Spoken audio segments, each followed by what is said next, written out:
Une jeune fille frappée d'une maladie étrange qui déconcerte tous les médecins.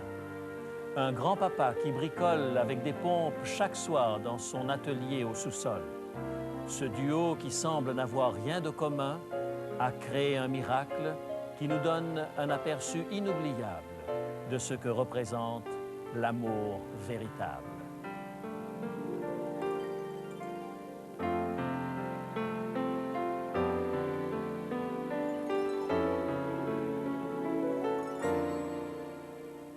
Il est écrit « Je suis José Élisée et je vous propose la solution à vos besoins les plus profonds, le Christ vivant. » Notre sujet aujourd'hui, un amour sans pareil. Les parents de Jennifer Wright passaient de spécialiste en spécialiste. Aucun n'arrivait à déterminer pourquoi la jambe et le bras droit de leur fille continuaient d'enfler jusqu'à doubler de volume.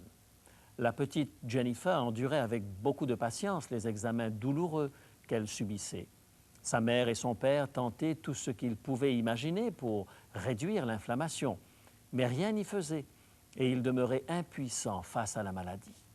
Finalement, après 2 pénibles années, un médecin du Children's Hospital diagnostiqua une forme particulièrement pernicieuse d'anévrisme artério-veineux appelé le syndrome de Parkes-Weber, très proche d'une fistule traumatique, souvent découverte dans l'enfance et siégeant essentiellement dans les membres. Dans le cas de Jennifer, cela avait provoqué une accumulation de liquide. Il n'existait aucun remède. Avec le temps, Jennifer risquait d'être réduite à une chaise roulante, voire même à l'amputation d'un membre. Ce fut un coup terrible pour les Wright. Il leur était insupportable de voir leur enfant souffrir sans pouvoir faire quelque chose. Ils s'appliquèrent à aider Jennifer à vivre une vie normale. Elle continua sa scolarité faisant tout son possible pour être comme les autres, feignant l'indifférence lorsque les autres l'appelaient « grosse jambe ». Elle insistait pour faire des tours de piste dans la classe de gym, même si parfois elle devait traîner sa jambe droite. Malheureusement, à 8 ans, des ulcérations apparurent sur la jambe. Il fallait intervenir. Si jamais une grave infection survenait, il faudrait l'amputer. Les Wright inscrire leur enfant à un programme de thérapie expérimentale. Les médecins gonflaient d'air une sorte de manchon synthétique placé autour de sa jambe pour essayer de repousser le liquide vers le haut afin de l'évacuer. Sans résultat. L'inflammation se déplaça du genou vers le pied et vers la cuisse. L'équipe médicale informa les Wright qu'elle avait fait de son mieux. Jennifer perdrait probablement sa jambe. Pourtant, un homme refusa d'accepter ce verdict. Le grand-père de Jennifer, Edward Wright. Edward Wright, senior, jurait de trouver une solution chaque fois qu'il rendait visite à sa petite fille et voyait cette jambe enflée dépasser de sa robe. Ce patron d'industrie, maintenant à la retraite, commença à bricoler avec des pompes dans son sous-sol. Il avait été victime de 2 attaques cardiaques. Son épouse l'encourageait à ne pas se surmener, mais souvent elle le trouvait encore en train de travailler en plein milieu de la nuit. Avec l'aide du Seigneur, avait-il dit, « Je vais faire quelque chose pour ma petite fille. » C'est la démarche typique de l'amour véritable. Difficile de rester là simplement à attendre, sans rien faire, tandis que quelqu'un souffre. C'est de ce type d'amour dont je veux vous entretenir aujourd'hui. L'amour véritable que Dieu a démontré envers chacun de nous. Parce que nous sommes tous atteints spirituellement du syndrome de Parkes-Weber. Nous avons accumulé le poison du péché dans nos vies. Nous sommes aux prises avec la colère et le ressentiment. Nous livrons une bataille perdue d'avance contre nos mauvaises habitudes. Nous finissons par blesser ceux que nous aimons le plus. Nous sommes obsédés par les paroles que nous avons omis de dire, les actes que nous aurions pu accomplir.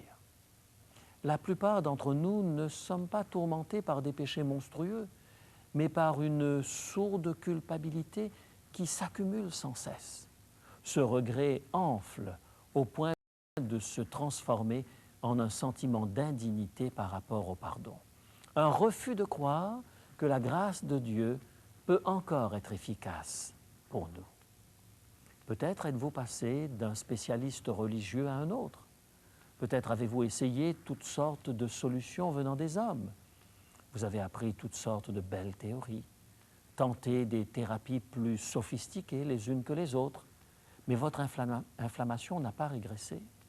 Ces remèdes ont été impuissants à éliminer votre culpabilité, votre incapacité à vous en sortir. Mes amis, si vous vous sentez frustré et perdu, rappelez-vous que votre Père céleste n'est pas resté assis à ne rien faire. Déchiré par ce qui vous arrive, par votre corps rendu difforme par l'inflammation du péché, il a tenté quelque chose pour vous aider. Une solution radicale. Il a offert de prendre dans son propre corps les conséquences toxiques du péché. Il s'est offert lui-même en sacrifice. L'apôtre Pierre nous parle de cette solution ingénieuse de Dieu dans sa première lettre au chapitre 2. Il décrit le Christ souffrant qui a enduré sur la croix toutes les vilainies des hommes sans injure ni menace. Et ce Christ, nous dit Pierre, au verset 24, dans sa première lettre, le chapitre 2, 1 Pierre, chapitre 2 et le verset 24, a porté lui-même nos péchés en son corps sur le bois, afin que, morts au péché, nous vivions pour la justice. Lui, par les meurtrissures duquel vous avez été guéris. Jésus est venu apporter le remède à la maladie incurable du péché. Il en a été infecté. Il a subi l'enflure de la cruauté accumulée des êtres humains. La maladie est morte dans sa mort sur la croix. Et nous pouvons trouver la guérison en acceptant ce sacrifice dans nos propres vies. Nous pouvons trouver le véritable pardon à la croix, un pardon qui peut éliminer de nos vies toute la culpabilité accumulée. J'aimerais partager plus avec vous sur la solution de Dieu. C'est pourquoi j'ai préparé à votre intention le livre « Le Christ oublié ». Vous découvrirez dans cette lecture comment les principes de Dieu se révèlent des solutions parfaites pour tous nos problèmes. Je vous donnerai plus de détails à la fin de ce programme. Revenons à Jennifer. En novembre 1980, grand-père Wright remonta les escaliers du sous-sol en arborant un large sourire. Il serrait sur sa poitrine une pompe électrique et 2 manchons de sa fabrication. Sous le regard attentif du médecin, il enfila un manchon sur le bras enflé de Jennifer et un autre sur sa jambe. Ces manchons étaient composés de différents segments. La pression d'air circulait du bas des manchons vers le haut. Ils firent merveille. Après la première semaine, tout le monde pouvait remarquer une nette diminution de l'inflammation des membres et la lymphe se déplaçait normalement. Pour la première fois, depuis des années, cette petite fille commençait à se sentir normale. Au bout de quelques mois de thérapie, Jennifer fit un jour irruption dans la maison après l'école en criant « Grand-père, maintenant je peux courir plus vite que tous ceux de ma classe. » Ce fut l'un des plus heureux jours de la vie de M. Wright Senior. Les médecins avaient utilisé toute la technologie médicale à leur disposition, sans succès. Mais un amateur de 70 ans, cardiaque de surcroît, avait bricolé tout seul dans son sous-sol un appareil capable de sauver une vie. L'amour le motivait. L'amour est mère d'ingéniosité. L'amour nous rend capables de réussir là où d'autres échouent. L'amour nous pousse à faire des miracles. Comprenons ensemble toute la dimension de l'amour de Dieu qui réussit à trouver le moyen de nous pardonner tout en demeurant juste. L'amour de Dieu est mère d'ingéniosité. Paul l'exprime dans sa lettre aux Éphésiens, le chapitre 2, les versets 4 et 5, lorsqu'il dit ceci. Éphésiens, chapitre 2, les versets 4 et 5. Mais Dieu qui est riche en miséricorde, à cause du grand amour dont il nous a aimés, nous qui étions morts par nos offenses, nous a rendus à la vie avec Christ. C'est par grâce que vous êtes sauvés. Nous étions morts dans nos péchés, mais Dieu nous redonne la vie. Riche en miséricorde, il a trouvé un moyen de nous sauver. Il est fondamental de comprendre l'amour qui se cache derrière la croix. Nous avons besoin de nous imprégner de cet amour, disposé à aller à l'ultime sacrifice. Lors de la longue et coûteuse guerre qui a ravagé le Vietnam dans les années 60 et 70, des dizaines de milliers de jeunes gens perdaient la vie dans les jungles et les rizières humides de ce pays. À cela, il fallait adjoindre les nombreux morts civils, hommes, femmes et enfants, piégés par le feu croisé des armées en confrontation. Cependant, les plus terribles destructions génèrent souvent les actes d'amour les plus beaux. Plusieurs tirs de mortier avaient atteint un orphelinat situé près d'un petit village de l'ex-Sud-Vietnam. C'était un centre pour les orphelins dirigé par un groupe de missionnaires. Les missionnaires furent tués dans l'explosion et plusieurs enfants furent blessés, y compris une fillette de 8 ans. Les villageois avaient réussi à entrer en contact radio avec les forces américaines et un médecin de la marine, accompagné d'une infirmière, se rendirent sur place dans une Jeep avec pour tout équipement leur trousse médicale. Arrivés sur place, ils constatèrent que la fillette de 8 ans était celle qui était le plus sérieusement atteinte. Elle se vidait de son sang et nécessitait une transfusion immédiate. Après avoir rapidement prélevé un échantillon de sang sur la fillette, le médecin constata que ni lui ni son infirmière n'étaient du même groupe sanguin.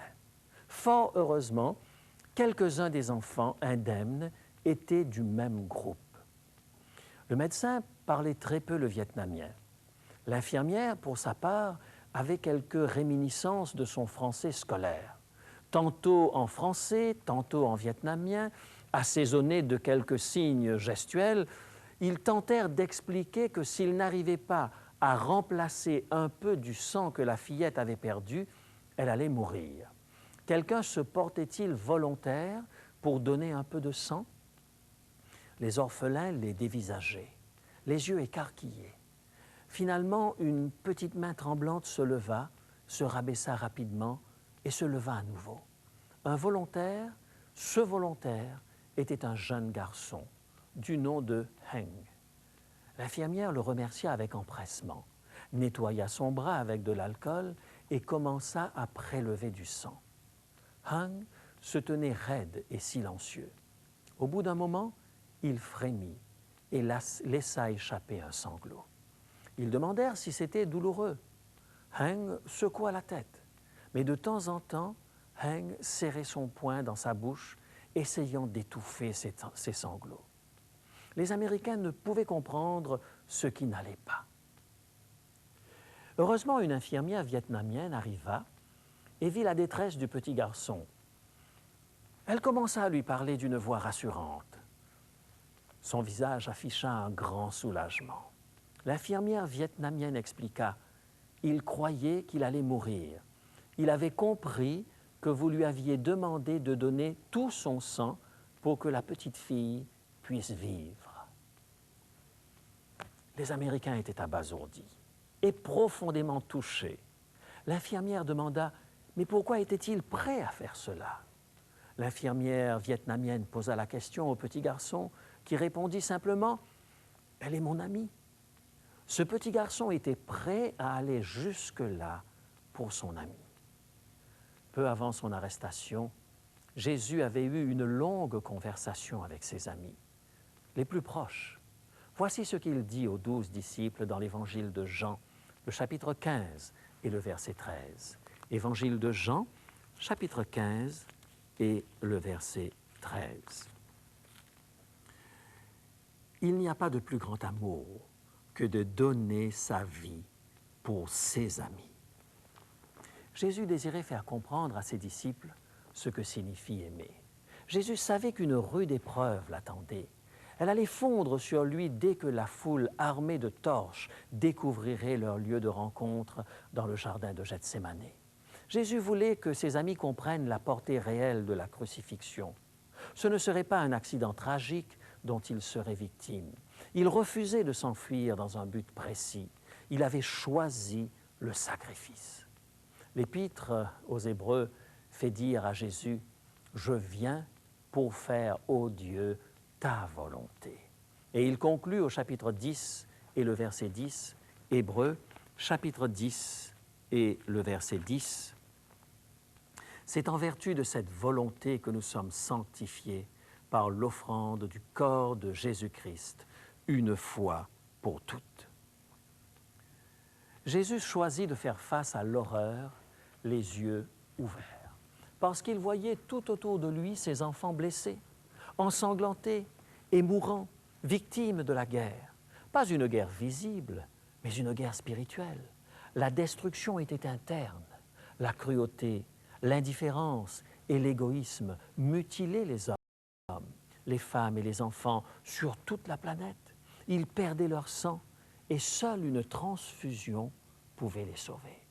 Voilà pourquoi Jésus choisit de donner sa vie, seul, sur une colline appelée Golgotha.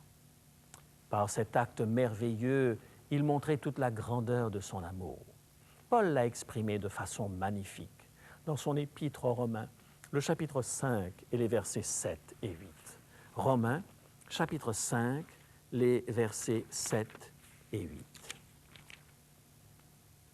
À peine mourrait-on pour un juste. Quelqu'un peut-être mourrait-il pour un homme de bien?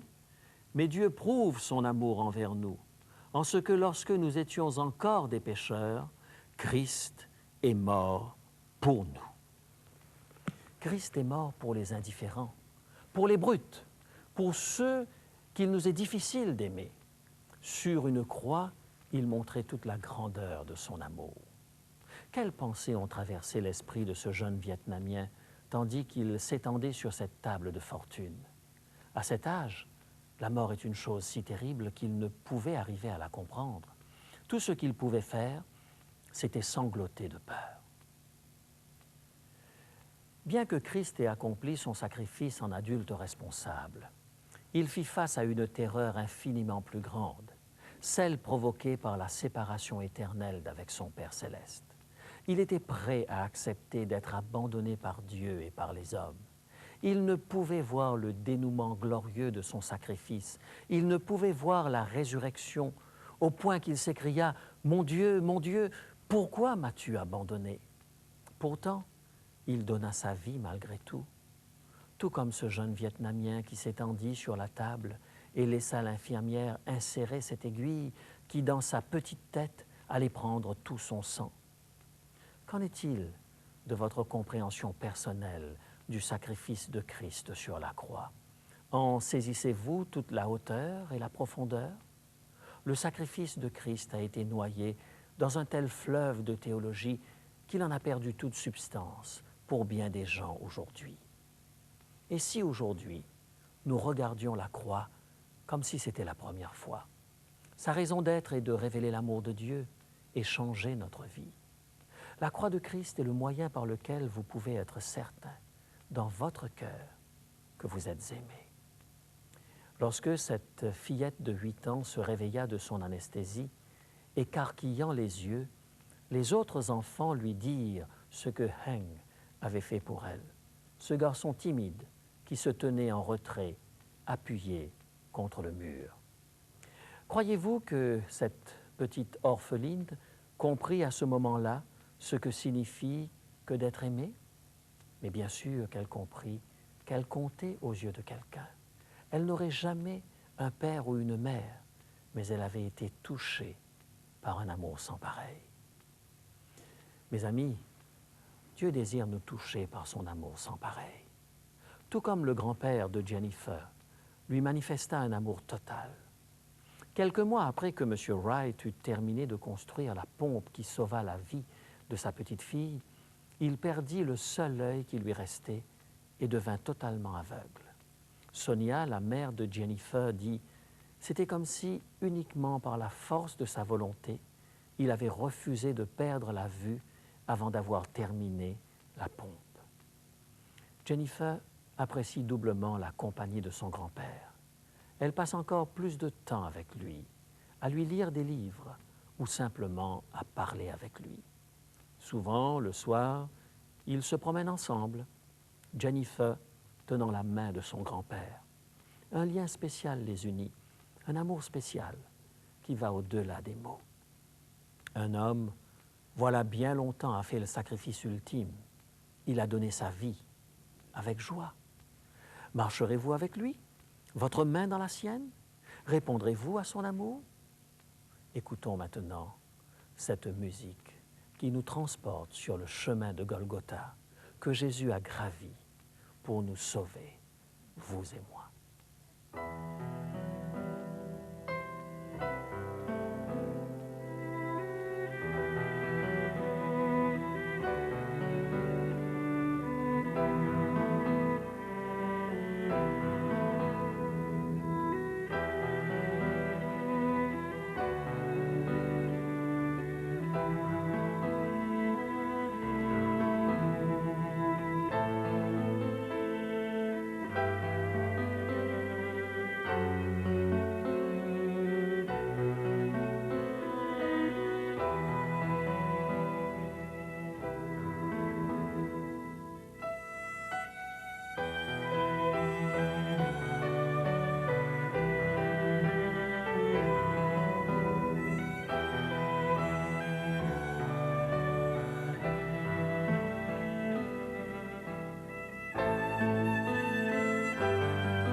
Merci, chers amis, pour cette émouvante interprétation du Via Dolorosa. Il existe comme cela de ces morceaux de musique qui expriment véritablement des sentiments très forts. Dans le cas précis, nous avons l'impression de voir véritablement notre Seigneur Jésus gravissant ce chemin qui le mène au calvaire. Chers amis, vous pouvez avoir l'assurance que le Père vous aime. Regardez à la croix. Pourquoi ne pas accepter le sacrifice de Jésus maintenant? Pourquoi ne pas résolument dans votre vie faire un retour sur vous-même et trouver en Jésus celui qui peut réparer toutes vos blessures, celui qui peut vous apporter la paix, celui qui peut enfin vous permettre d'être heureux déjà ici-bas en attendant d'être dans l'éternité avec lui. Prions ensemble. Tendre Père, ton amour est plus profond, plus vaste et plus fort que nous ne pourrons jamais imaginer. Le peu que nous arrivons à saisir change nos vies. S'il te plaît, mon Seigneur, que ta croix transperce nos cœurs en cet instant même. Veuille nous aider à savoir, sans l'ombre d'un doute, que tu nous aimes, que tu nous acceptes et que nous avons du prix à tes yeux. C'est au nom de Jésus que nous te prions et te remercions pour ton pardon. Amen.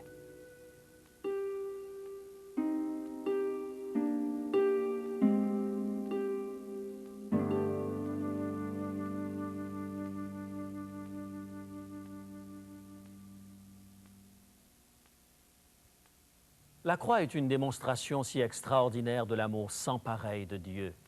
Cet amour place tous les hommes de bonne volonté devant un idéal élevé, qui passe par une profonde réforme de la vie et de la pensée. Vous découvrirez dans le livre que je vous propose, Le Christ oublié, les grands thèmes de la pensée chrétienne à la lumière des Écritures. L'auteur, Norbert Uschde, nous invite à travers ces pages à rencontrer le Christ oublié. Ce livre vous est offert au prix spécial de 12 $ pendant les 2 prochaines semaines. Alors n'hésitez pas à nous appeler ou à nous écrire pour le demander. Voici maintenant les renseignements dont vous avez besoin. Pour demander l'offre du jour, composez maintenant le 514-729-3515 pour la région de Montréal ou utilisez notre ligne sans frais 1-866-729-3515 si vous êtes de l'extérieur de Montréal. Il est possible que toutes nos lignes soient occupées au moment de votre appel. Composez à nouveau. Nos téléphonistes sont à votre écoute jusqu'à 10 heures ce matin. Mentionnez clairement le titre de l'offre demandée et parlez lentement afin que nous puissions bien noter vos noms et adresses. Je vous rappelle que vous pouvez vous procurer pour une somme modique les cassettes audio et vidéo de nos émissions ainsi que le texte du jour. Si vous préférez, vous pouvez nous écrire à l'adresse qui apparaît sur votre écran. Il est écrit Case postale 99, succursale Rosemont, Montréal, Québec, H1X 3B6. Nous attendons vos appels. Composez maintenant le 1-866-729-3515.